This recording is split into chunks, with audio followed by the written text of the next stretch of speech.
Welcome back to Ladies Can We Talk with Debbie Georgatos. The second hour roundtable starts now. And welcome back to Ladies Can We Talk. And yeah, can you hear us now? We're talking. This is Debbie Georgatos and Ladies Can We Talk. I have two of my buds and leading ladies here with me tonight, Carrie Kellerman, Lori Medina. This is our hour where we just try to be a little more chatty and friendly, and although we were pretty good in the first hour. And we have on the line with us tonight, I believe he's already on, David. And sir, is your last name pronounced Inserra? You got it. All right, David Inserra, and he is with the Heritage Foundation, which is, we've many times spoken about the Heritage Foundation. They have fabulous research and experts, and he is a policy analyst in the Center for Foreign and National Security Policy, specializing in homeland security issues. And the reason we have David Inserra on with us tonight is I want to ask somebody who may have a clue about this.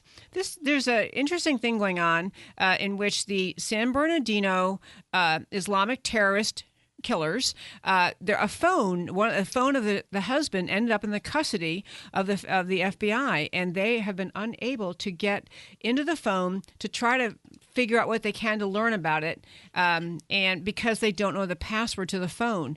So a federal court judge, I'm assuming it's a federal court judge, ordered Apple to unlock the phone, and Apple is not wanting to do that. So I'll just lay that much out. Tell us what's going on with this case, and why is Apple resisting, and are they reasonable to resist? Yeah, so what's going on here is basically, as you mentioned, Apple is being told that they have to help the FBI get through the passcode that everyone has on their iPhone. And, the worry that Apple brings up, the concern they have is that if they develop something, a tool, this program that helps break down the passcode or helps the FBI break down the passcode, that's a dangerous tool that, let's say, it gets out there, somehow leaks outside of Apple. That's something that could be used to open other iPhones, and that presents a very serious security vulnerability, a cybersecurity vulnerability. But at the same time, the FBI is investigating a real, 14 people dead in San Bernardino. It's terrorism. And so these are two very important security issues that we're trying to grapple with here, and that's why it doesn't seem like there's a clear answer on this one. So if I'm understanding correctly, and I did try to read something about it, but I'm not uber techie, but the judge didn't just say, hey, Apple, quick, do your trick and open this phone. They were actually really requiring Apple to create a new program or something to get into the phone to override this, because you all know, if you have your iPhone, a number of times you put the wrong password in it, some number of times the phone then will shut down because it's assuming that it's not the owner trying to use it. So Apple's been told to try to come up with a program to override that. Okay, so I mean, Apple doesn't have that already?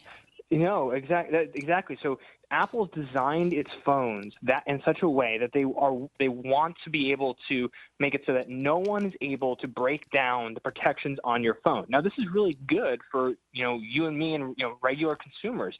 We know that in our iPhones, no one can break through the encryption, and it's really, really hard to break through our passcode because there's all these protections in place. Like you said, if you try too many times, the iPhone will start delaying when you can re-enter another attempt, or it will even erase everything on your iPhone if there are too many attempts made.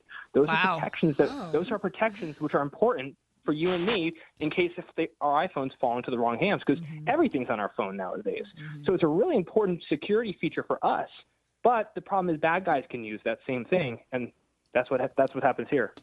So there was a statement by the Obama Justice Department, an attempt to try to compromise recently, where they told the magistrate dealing with this issue, essentially, that they would allow Apple to keep or destroy the software they create to help the FBI hack into the phone. So does that make it any more or less of a problem in your view? I do think that it's an attempt at a compromise, and I think it helps in some degree. But the problem still remains, and as from Apple's view, Apple would say, well, if you're going to make us do it this time, this probably isn't going to be the last time we'll have to do this for you.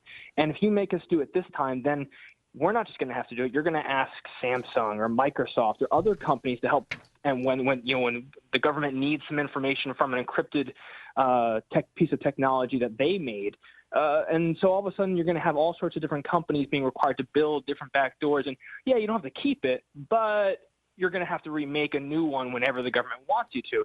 And they're worried about that because as I mentioned, if you create that tool that breaks down the encryption or breaks down the passcode, you don't want that getting out, because that tool is a hacker's best friend. He can open any iPhone, any device, if he's got that tool with him. That scares these tech companies, and that's one of the reasons why Apple is hesitant to do it in this case. So, I mean, what's the solution here? Honestly, it's a really good, there's an adage in the law about, tough cases make bad law, because everyone sees the San Bernardino killers and would like the FBI to figure out every accomplice they had, anyone who helped them, if there are other terrorist cells hidden somewhere they were communicating with. So it's not just being nosy about whether you called your cousin last week. It's a really serious thing. So is the solution, is it just because the judge has issued a subpoena or issued an order. So is it that Congress needs to get involved and try to spell out the conditions that perhaps Apple would then have to follow? What's the answer? Yeah. As you point out, this really is the ultimate sort of hard case. You've got terrorists on one side, and you've got cybersecurity and the privacy of individuals on the other side, and using their technology. This is really two really important things, and so that's why, first of all, I think it's important that, as we're doing right now, when we talk about this issue, recognize that there are reasonable positions. The FBI is being reasonable. They're asking for something very important. And I also think that it's not so unreasonable to ask that we try to protect the digital security of people, of regular individuals. Congress probably needs to weigh in on this one. This is an issue which has been bouncing back and forth in Congress. They've been considering legislation on it, or they've been talking a lot about it. It's a bipartisan issue on both sides of the aisle. This cuts down party lines. It cuts across party lines, I should say. So this is something I think we need to think about. What do we prioritize? Do we really think that we need to have ironclad encryption that nothing can break? That's good for cybersecurity. Or are we going to lean more toward, we need to make sure we can stop these terrorists and these criminals from engaging in this type of behavior? Maybe there's a middle ground. Maybe there's some way to provide the access without compromising the security. But a lot of the technologists, the really smart tech people, they say it can't be done. So, yeah, it should be up to Congress to determine what priority we should place in this issue. Hey, David, this is Lori. My question is, or I guess more of my comment is that I never thought I would actually ever be on the same side as Apple politically. I never dreamed that would ever happen. But, for me, living through 7, plus years with Obama, quite frankly, I don't want the federal government having access to my phone. I just don't. I don't trust them. Maybe, after future presidencies, I'll get over that fear. Maybe it'll subside someday. But at this point, no way, no how. And, I don't know. I kind of, if there's some middle ground, that'd be fantastic. But to me, this is part of the price of freedom that we pay as Americans. I just believe our civil liberties are so important that we shouldn't give them up. I think it's important to note that in this case, the order that's being written by the judge, this is an order which it's a standard, order. It's a warrant. They have all the probable cause they need to get the information. The problem is they just can't get it out of the phone. It's a technical issue. It's not a matter of, in this case, does the government have the right to access? So no, they have a warrant. It's been duly signed. They have all the evidence in the world on this shooter. The real question here is, do we want to put in a vulnerability, create a vulnerability, that phones could potentially be hackable in the future in order to investigate and stop terrorism and criminals, or do we want to make sure that cybersecurity is ironclad? It's like I said, these are two very important things, and that's why ultimately Congress needs to figure out what do the American people value? Hi, David. This is Carrie. I have a question for you. Sure. After I thought that the FBI cleared that scene, the apartment where the San Bernardino family lived, awfully quickly, and wanted to know if there was maybe any evidence in the apartment that might have a passcode written down.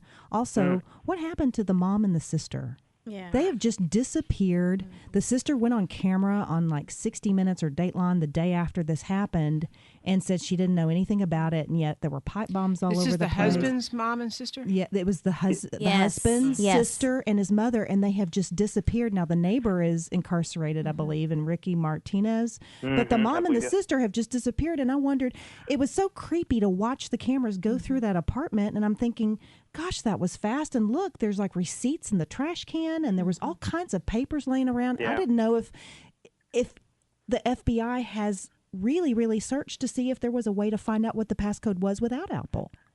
I'm sure the reason I think it's taken so long for them to get to the point where they went to the judge, the reason that, we're several months out now, and only now did they go to the judge.